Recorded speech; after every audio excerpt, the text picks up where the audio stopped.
Hello friends, welcome to coded.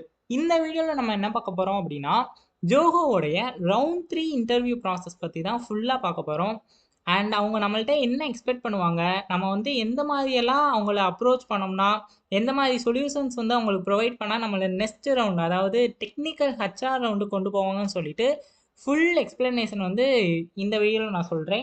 March 23rd நடந்த round 3 கொஸ்டின்ஸை பற்றியும் நான் இந்த வீடியோவில் டிஸ்கஸ் பண்ணுறேன். ஸோ இந்த வீடியோவை ஸ்கிப் பண்ணாமல் கடைசி வரைக்கும் பாருங்கள்.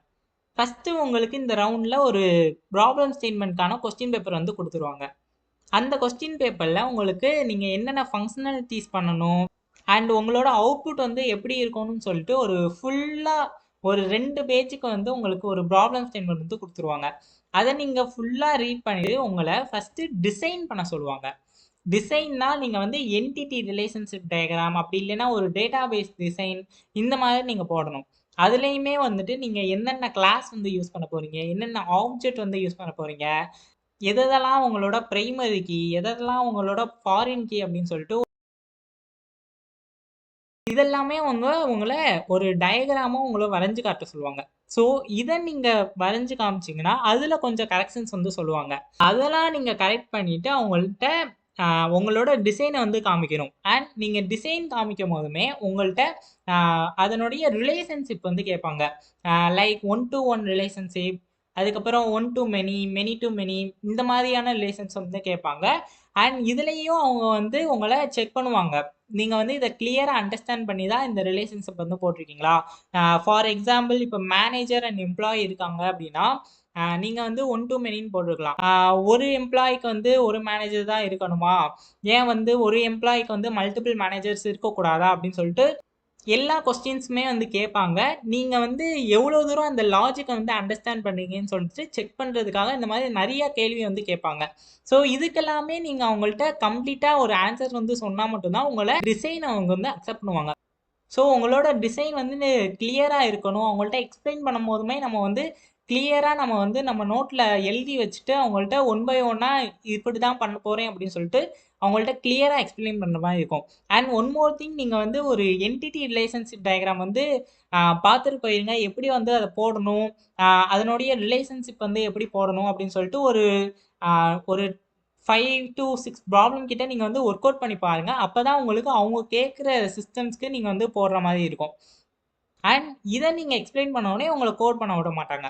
அதுக்கப்புறம் அவங்க என்ன கேட்பாங்கன்னா, உங்கள்கிட்ட இந்த ப்ராப்ளமுக்கு நீங்கள் வந்து எந்தெல்லாம் ஊப்ஸ் கான்செப்ட் வந்து யூஸ் பண்ண போகிறீங்க, நீங்கள் வந்து கிளாஸ்க்குள்ளே என்னென்ன ஆப்ஜெக்ட்ஸ் வந்து வைக்க போகிறீங்க, அப்ஸ்ட்ராக்ஷன் வந்து எப்படி பண்ணுவீங்க, என்கேப்சுலேஷன் வந்து இதில் எப்படி பண்ணுவீங்க, அண்ட் இதில் வந்து இன்ஹெரிடன்ஸ் வந்து நீங்கள் யூஸ் பண்ணியிருக்கீங்களா, பாலிமார்ஜன்லாம் நீங்கள் வந்து ஆட் பண்ணுவீங்களா அப்படின்னு சொல்லிட்டு இந்த மாதிரி எல்லா ஊப்ஸ் கான்செப்டையும் உங்கள்கிட்ட வந்து செப்ரேட்டாக கேட்பாங்க. என்னென்ன யூஸ் பண்ண போகிறீங்கன்னு சொல்லிட்டு அதையுமே வந்து கேட்பாங்க. நீங்கள் வந்து ஃபஸ்ட்டு டிசைன் பண்ணி காமிக்கணும். டிசைனுக்கு அப்புறம் அவங்க வந்து உங்களோட ரிலேஷன்ஷிப் ஃபுல்லாக வந்து செக் பண்ணுவாங்க. ரிலேஷன்ஷிப்க்கு அப்புறம் உங்களோட ஊப்ஸ் கான்செப்ட்டுக்கு வந்து வருவாங்க. ஊப்ஸ் கான்செப்ட்க்கு வந்தாலே அடுத்து நீங்கள் கோட் பண்ணுற மாதிரி வரும். பட் அவங்க ஊப்ஸ் கான்செப்ட்லேயுமே வந்து உங்கள்கிட்ட கிளியரான அந்த அண்டர்ஸ்டாண்டிங் இருக்கான்னு சொல்லிட்டு பார்ப்பாங்க. அண்ட் இது எல்லாமே வந்துட்டு ஒரு 1 ஹாருக்குள்ளே நீங்கள் வந்து அவங்கள்ட்ட கம்ப்ளீட் பண்ணுற மாதிரி இருக்கும். லைக் நீங்கள் வந்து டிசைன் சொல்கிறது, ரிலேஷன்ஷிப் சொல்கிறது, அண்ட் ஊப்ஸ் கான்செப்ட் சொல்கிறது, இதெல்லாமே வந்துட்டு ஒரு 1 ஹார் டைமிங் வந்து கொடுத்து அதுக்குள்ளே உங்களை முடிக்க சொல்லுவாங்க. அப்படி நீங்கள் அந்த 1 ஹாரில் அவங்களுக்கு வந்து உங்களோட டிசைன் வந்து பிடிக்காமல் போனாலோ, இல்லைன்னா நீங்கள் ஏதாவது ஒரு காம்ப்ளிமெண்ட்டாக ஒரு டிசைன் வந்து போட்டாலும் அவங்க வந்து நீங்கள் வந்து அடுத்த டைமில் வந்து ட்ரை பண்ணிக்கோங்க அப்படின்னு சொல்லிட்டு வெளியில் அனுப்பி விட்ருவாங்க. ஸோ நம்ம வந்து அவங்கள்ட்ட ரொம்பவே ஒரு சிம்பிளான அப்ரோச்சில் நம்ம வந்து ரொம்ப கிளியராக இருக்கணும். இதுதான் என்னோட டிசைன் வந்து நான் வந்து இதுக்காக தான் இந்த மாதிரி டிசைன் பண்ணியிருக்கேன் அப்படின்னு சொல்லிட்டு ரொம்பவே கிளியராக அவங்கள்ட்ட சொல்லணும். ஸோ இதெல்லாம் நீங்கள் அவங்கள்ட்ட கிளியராக எக்ஸ்பிளைன் பண்ணிட்டீங்க அப்படின்னா அவங்க கோடிங் பண்ண சொல்லிடுவாங்க. லைக் நீங்கள் வந்து இதை கோட் பண்ணி இம்ப்ளிமெண்ட் பண்ணி காமிங்க அப்படின்னு சொல்லிட்டு சொல்லிடுவாங்க. அண்ட் ஃபார் எக்ஸாம்பிள், நான் வந்து மார்ச் 23rd கேட்ட அந்த ப்ராப்ளம் ஸ்டேட்மெண்ட் எடுத்திருக்கேன். இப்போ அவங்க ஒருவேளை ஸ்டாக் மேனேஜ்மெண்ட் சிஸ்டம் வந்து கேட்டாங்கன்னா, கோட் பண்றது வந்து நீங்க வந்து எந்த லாங்குவேஜ்ல வேணாலும் பண்ணிக்கலாம். அதாவது ஆப்ஜெக்ட் ஓரியன்டட் ப்ரோகிராமிங் லாங்குவேஜ் எதுனாலும் நீங்க வந்து யூஸ் பண்ணிக்கலாம். பட் என்னைய கேட்டா ஜாவா அண்ட் பைத்தான வந்து அவங்க மோஸ்ட்டா வந்து ப்ரிஃபர் பண்ணுவாங்க. அண்ட் அவங்க எதுல உங்கள ஃபோக்கஸ் பண்ணுவாங்கன்னா, உங்களோட சிஸ்டம் டிசைன். நான் முன்னாடியே சொன்ன மாதிரி உங்களோட என்டிட்டி டயகிராம், அதுக்கப்புறம் வந்து ஊப்ஸ் கான்செப்ட்ஸ். நீங்க வந்து என்னென்ன ஊப்ஸ் கான்செப்ட் வந்து இன்க்ளூட் பண்ண போறீங்கன்னு சொல்லிட்டு அதெல்லாமே அவங்க பார்ப்பாங்க. அண்ட் கோடிங்ல உங்களுக்கு லாஜிக்கல் திங்கிங் அண்ட் கோடிங்கோட குவாலிட்டிய வந்து எக்ஸ்பெக்ட் பண்ணுவாங்க. அதாவது நீங்க வந்து எவ்வளோ தூரம் இத வந்து சிம்பிளா பண்றீங்க. சிம்பிளஸ்ட் அப்ரோச்ல எவ்வளோ தூரம் நீங்க வந்து பண்றீங்க. அண்ட் உங்களோட கோடிங்கோட குவாலிட்டி வந்து பார்ப்பாங்க. குவாலிட்டினா உங்களோட கோடு வந்து ரீயூசபிலிட்டியா இருக்கா? அண்ட் எஸ்ஆர்பி பேஸ்டு இருக்கா? எஸ்ஆர்பினா சிங்கிள் ரெஸ்பான்சிபிலிட்டி பிரின்சிபல். அதாவது உங்க கிளாஸ்க்குள்ள நீங்க வந்து அதுக்கேத்த அதனுடைய மெத்தட்ஸ் அண்ட் அதனுடைய வேரியபிள்ஸ் மட்டும் தான் இன்க்ளூட் பண்ணிப்பீங்கன்னு சொல்லிட்டு இந்த மாதிரி எல்லாமே அவங்க வந்து எக்ஸ்பெக்ட் பண்ணுவாங்க. அண்ட் உங்களுக்கு அந்த ப்ராப்ளம் ஸ்டேட்மெண்ட் எப்படி இருக்கும்னா, இந்த மாதிரி அவங்க வந்து ஃபுல்லா நீங்க வந்து என்னென்ன ஃபங்க்ஷன்ஸ் வந்து யூஸ் பண்ணணும், அண்ட் அது கூடவே உங்களோட அவுட்புட் வந்து எப்படி இருக்கணும்னு சொல்லிட்டு ஃபுல் எக்ஸ்பிளனேஷன் வந்து கொடுத்துருப்பாங்க. அண்ட் கம்மிங் டு கோடிங், நீங்க வந்து ஃபுல் கோடை டைப் பண்ணக்கப்புறம் தான் வந்து அவங்கள்ட்ட காமிக்கணும் அப்படின்னு சொல்லிட்டு நீங்க வந்து வெயிட் பண்ணிக்கிட்டே இருந்துறாங்க. பிகாஸ் அவங்க வந்து அதுக்குன்னு ஒவ்வொரு டைம் வந்து வச்சிருப்பாங்க. அதாவது நான் முன்னாடியே சொன்ன மாதிரி இந்த டைம்குள்ள நீங்க வந்து டிசைன்ஸ், அதுக்கப்புறம் அதனுடைய ஊப்ஸ் கான்செப்ட் ஃபுல்லா எக்ஸ்பிளைன் பண்ணணும். அதுக்கப்புறம் இதுலேருந்து இதுக்குள்ள 2 ஆர் 3 ஃபங்ஷன்ஸ் வந்து நீங்க வந்து அவங்கள்ட்ட காமிச்சிருக்கணும். அந்த மாதிரி சொல்லிட்டு செப்பரேட் டைம் வந்து வச்சிருப்பாங்க.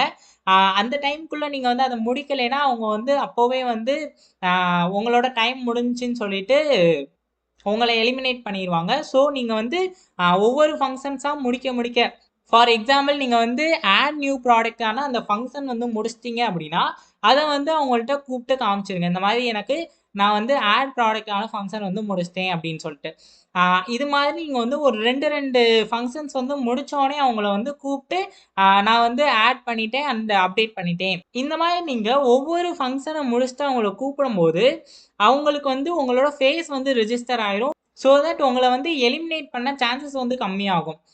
நீங்க வந்து இந்த மாதிரி 2 ஆர் 3 ஃபங்ஷன்ஸ் முடிக்க அவங்கள கூப்பிட்டா அவங்க வந்து சொல்லுவாங்க, இந்த மாதிரி இதை வந்து நீங்க சேஞ்ச் பண்ணுங்க, இதுக்கு பதிலா இந்த மாதிரி நீங்க பண்ணுங்க அப்படின்னு சொல்லிட்டு சொல்லுவாங்க. இதெல்லாம் அவங்க வந்து எதுக்காக சொல்றாங்கன்னா, உங்களோட அந்த கோடிங் எபிலிட்டியை வந்து செக் பண்ணுவாங்க. நீங்க வந்து ஒரே அப்ரோச்ல தான் ஸ்டிக் ஆன் ஆயிருக்கீங்களா, இல்ல வந்து மல்டிபிள் அப்ரோச்சஸ் உங்களுக்கு வந்து தெரியுதான்னு சொல்லிட்டு எல்லாமே அவங்க வந்து செக் பண்ணுவாங்க. அவங்க கொடுக்குற சேஞ்சஸை வந்து நீங்க வந்து முடிச்சிட்டீங்கன்னா அவங்கள திருப்பி கூப்பிட்டு இந்த மாதிரி நீங்க சொன்னதை நான் வந்து முடிச்சிட்டேன் சார், இந்த இதெல்லாம் நான் வந்து சேஞ்ச் பண்ணியிருக்கேன் அப்படின்னு சொல்லிட்டு நீங்க அவங்கள்ட்ட அப்ரோச் பண்ணீங்கன்னா அப்பவே வந்துட்டு சரி ஓகே, அவங்க வந்து உங்களை ஃபுல் கோடு, அதாவது இதுல கொடுத்துருப்பாங்க நிறைய ஃபங்க்ஷனாலிட்டிஸ் வந்து கொடுத்துருப்பாங்க. அதில் வந்து நீங்கள் வந்து ஃபுல்லாக எல்லாமே பண்ணியிருக்கோன்னா அவங்க எக்ஸ்பெக்ட் பண்ண மாட்டாங்க. அவங்களுக்கு தேவை நீங்கள் வந்து உங்களால் கோட் பண்ண முடியுதா, அவங்க கொடுக்குற டைமில் உங்களால் அட்லீஸ்ட் இந்த ஃபுல் சிஸ்டம் வந்து உங்களால் கொண்டு வர முடியாதான்னு சொல்லிட்டு தான் அவங்க வந்து செக் பண்ணுவாங்க. அண்ட் ஒன் மோர் திங், நீங்கள் வந்து ஒரு வேளை உங்களோட டிசைன் வந்து அவங்களுக்கு ரொம்ப பிடிச்சி நீங்கள் வந்து கோடிங்கையும் வந்து நான் சொன்ன மாதிரி ரீயூசபிலிட்டியாக பண்ணி அண்ட் சிங்கிள் ரெஸ்பான்சிபிலிட்டி பிரின்சிபல் அதுக்கேற்ற மாதிரிலாம் உங்களோட கோடு வந்து இருந்துச்சுன்னா அவங்க வந்து உங்களை டெக்னிக்கல் ஹச்ஆர்லேருந்து ஸ்கிப் பண்ணிவிட்டு டைரெக்டாக ஜென்ரல் ஹச்ஆருக்கே எடுத்துகிட்டு போயிடுவாங்க. ஃபார் எக்ஸாம்பிள் நீங்கள் வந்து ஒரு எக்ஸலண்ட்டான ஒரு டிசைன் வந்து பண்ணியிருக்கீங்க, உங்களோட கோடிங்கை நீங்கள் வந்து ஃபுல்லாக முடிச்சிட்டிங்க, எல்லா ஃபங்க்ஷனாலிட்டி அந்த அவங்க கொடுத்த எல்லா டெஸ்ட் கேசஸ் வந்து நீங்கள் வந்து முடிச்சிருந்தீங்க அப்படின்னா உங்களை டைரெக்டாக ஜென்ரல் ஹெச்ஆருக்கே அனுப்புறதுக்கு நிறைய சான்சஸ் வந்து இருக்கு. இந்த ரவுண்டுக்கு நீங்க வந்து நிறைய ப்ரிப்பேர் பண்ணுங்க. அண்ட் இந்த கொஸ்டினோட சொல்யூஷன்ஸ் வந்து உங்களுக்கு தேவைன்னா நான் வந்து டிஸ்கிரிப்ஷன் லிங்க் கொடுக்குறேன். இந்த சொல்யூஷன் நான் வந்து ஃபுல்லாக நானே டைப் பண்ணி அதில் அட்டாச் பண்ணி வச்சுருக்கேன். ஸோ இதில் நீங்கள் வந்து பார்த்து ப்ரிப்பேர் பண்ணிக்கோங்க. அண்ட் உங்களுக்கு ரவுண்ட் 2ஓட ப்ராசஸ் வந்து தெரியணும் அப்படின்னு நினச்சிங்கன்னா நீங்கள் வந்து நம்ம சேனலில் அப்லோட் பண்ணியிருக்கேன். ஸோ அந்த வீடியோ நீங்கள் மறக்காமல் செக் பண்ணி பார்த்துக்கோங்க. அண்ட் ஒன் மோர் திங், நான் எப்பயுமே சொல்கிற மாதிரி நீங்கள் வந்து கோட் பண்ணி பாருங்கள். அப்போ தான் நீங்கள் வந்து எந்த இடத்துல மிஸ்டேக் பண்ணுறீங்கன்னு சொல்லி தெரியும். இந்த மாதிரி வேறு ஏதாவது கொஸ்டின் சொல்யூஷன்ஸ் உங்களுக்கு வேணும் அப்படின்னா கமெண்டில் சொல்லுங்கள். நான் வந்து அப்கமிங் வீடியோஸில் அதை நான் அப்லோட் பண்ணுறேன். அண்ட் நம்ம சேனலை சப்ஸ்கிரைப் பண்ணிக்கோங்க. அப்போனா தான் நான் போடுற கண்டென்ட்ஸ் எல்லாம் உங்களுக்கு வந்து ரீச் ஆகும். ஸோ தேங்க்ஸ் ஃபார் வாட்சிங்.